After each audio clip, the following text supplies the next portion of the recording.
क्या लिखा हजरत इमाम रब्बानी मौलाना गंगोही के बारे में? दर्स दे रहे हैं गंगो के अंदर बैठे हुए हजरत शेख रहमतुल्लाह अलैह के वालिद जैसे लोग शागिर्द हैं जो दर्स ले रहे हैं।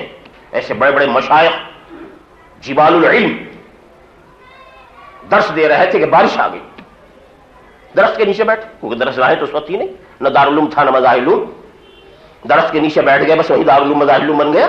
उन्हें क्या चाहिए? सबक पढ़ा रहे हैं, एकदम बारिश होने लगी। जल्दी जल्दी शागिर्दान रशीद चंद जो होंगे हाथों में किताबें लिए हुए तिपाही जल्दी उठे, किताब भीग न जाए, किताबें उठाई, तिपाहियां उठाई, भाग कर जाने लगे।